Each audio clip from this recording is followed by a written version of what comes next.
जगन्नाथजी ऐका, एकदा माझ्यावर विश्वास ठेवा. बाबांचा खरंच ह्या सगळ्यात काहीच दोष नाहीये. ते सानिकाला भेटलेच नाहीयेत.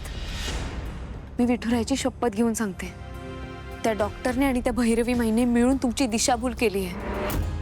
त्यांनी रचलेला डावा तुम्ही अडकलायत. बरं ठीक आहे, क्षणभर आपण असं मानू की तू म्हणतेस ते खरं आहे. पण त्या डॉक्टरला कसं माहित की मी त्याला गाठणार, त्याला जाब विचारणार, त्याची आणि माझी गाठ होणार हे त्याला कसं माहित? माझ्याकडे तर त्याचा साधा नंबरही नव्हता. हा, आणि त्याच्यानंतर आम्ही एकमेकांसमोर आलोही नाही. एक मिनिट, माझी चूक झाली आहे. सगळा घोळ माझ्यामुळेच झालाय. तुझ्यामुळे काय झालंय? तुम्हाला आठवतंय मी त्या दिवशी तुम्हाला त्या डॉक्टरांचा नंबर पाठवला होता?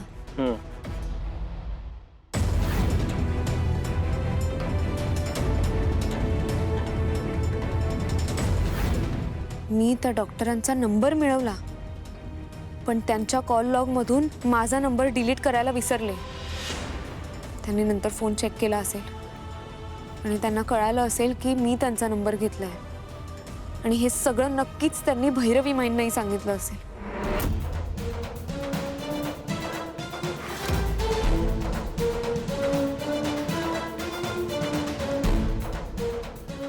आणि दोघांनी मिळून अंदाज बांधला की त्या डॉक्टरला मी गाठणार, त्याला जाब विचारणार, आणि त्याआधीच त्या भैरवी वजने डॉक्टरला पडवून ठेवलं की जेव्हा केव्हा जगन्नाथ तुला भेटेल तेव्हा त्याला काय सांगायचं. हो, काल मी जे काही केलं त्यांना त्या भैरवी वजेचा हेतू साध्य झालाय. पण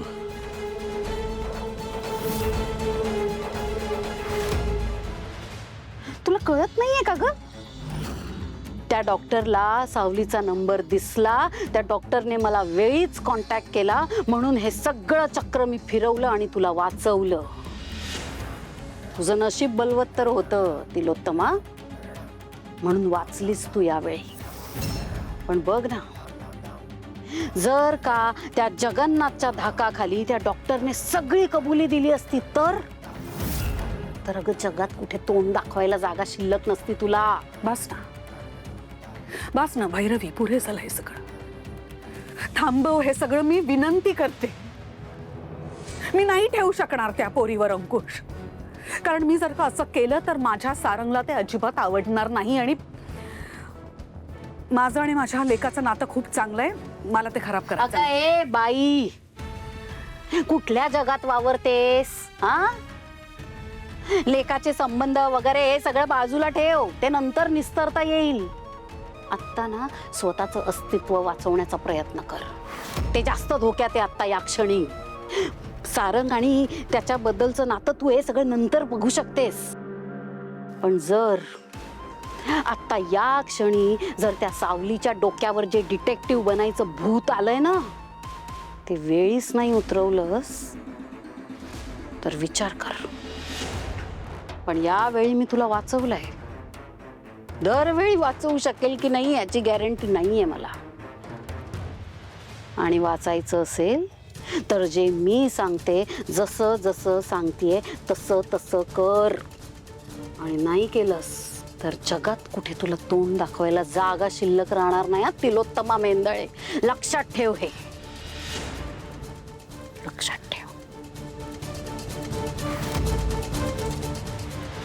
मला तुझं पटतच नाहीये का? जगन्नाथजी, एकदा शांतपणे विचार करून बघा, ही एक शक्यता असू शकते ना. शक्यता? तुझ्या कल्पना शक्तीला दाद द्यायला हवी सावली. ही फक्त शक्यता नाहीये, निव्वळ तुझे अंदाज आहेत आणि ते लांब लांबचे आहेत. लांबचे वाटत असले तरी ते खोटे असतीलच असं नाहीये ना. हे बघा, मला खात्री आहे की कोणीतरी मुद्दाम तुमचा गैरसमज करून दिलाय. पण प्रश्न हा आहे की का, कोणाचा फायदा होत असेल तुमच्या गैरसमजातून? बरं, जर हे सगळंच खोटं असेल तर नेमकं सत्य काय आहे? सत्य हेच आहे की चंद्रकांत माझ्या लेकीला भेटला, तो माझ्यापासून काहीतरी लपवतोय आणि हे त्याच्या चेहऱ्यावर स्पष्ट दिसतंय. आणि ती तिलोत्तमा त्याला वाचवण्यासाठी त्या भैरवी वजेला घरात राहू देते. इतकं सगळं सरळ आहे. नाही जगन्नाथजी, असं नाहीये. जर हे सगळं बाबांना वाचवण्यासाठी असतं ना, तर आता चित्र वेगळं असतं, परिस्थिती वेगळी असती. जर ह्या सगळ्यात बाबांचा दोष असता तर त्यांनी भैरवी माईंच्या घरी राहण्यावर विरोध केला नसता. उलट हे सगळं तर त्यांच्या सोयीचं होतं ना. पण तसं नाहीये, बाबांनी विरोध केला म्हणजेच हे सगळं प्रकरण वेगळं आहे जे आपल्या डोळ्यांना दिसत नाहीये. तू अजूनही त्याचीच बाजू घेतीये? तोच अजून तुला निर्दोष वाटतोय? नाही, मी कोणाची बाजू घेत नाहीये. मला फक्त सत्य जाणून घ्यायचंय. आणि जर तुम्हाला बाबांना दोषी ठरवून स्वतःचं समाधान करून घ्यायचं असेल ना तर कुशाल घ्या. तुम्ही माझ्या बाजूने आहात की नाही माहित नाही, पण मी सत्य नक्की शोधून काढणार.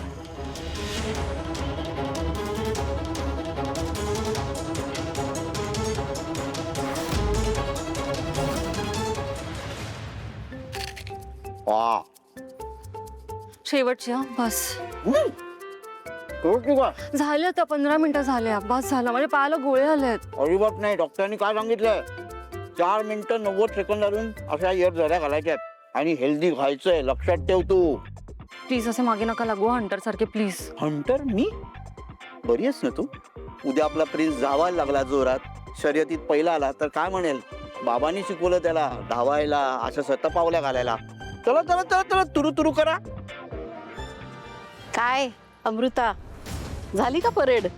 चालू आहे. बरं, ही सावली कुठे गेली आहे? मी केव्हाची शोधते तिला. मला चहा हवाय. या पुरीचा काही पत्ताच नाहीये. कुठं गेली आहे ही?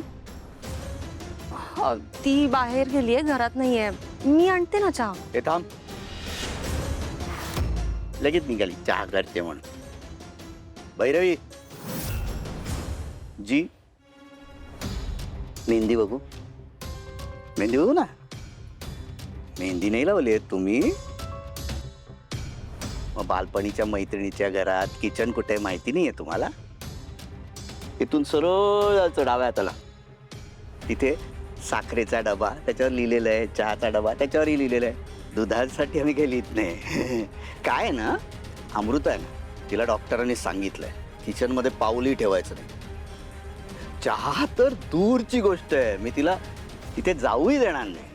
नाही, बरोबर आहे तुमचं. अमृता, तू अजिबात किचनमध्ये जायचं नाहीयेस. तुला डॉक्टरांनी सांगितलंय ना आराम करायचा म्हणून. उगाच माझ्यासाठी काहीतरी करायला जाशील आणि काही उलटं सुलटं झालं तर लोक बसलेच आहेत माझ्या नावाने बोटं मोडायला, माझ्यावर खापर फोडायला. त्यापेक्षा राहू दे, मी ठेवते चहा. हुशार आहे. तुम्ही घेणार अर्धा कप? अर्धा मलई मार्के.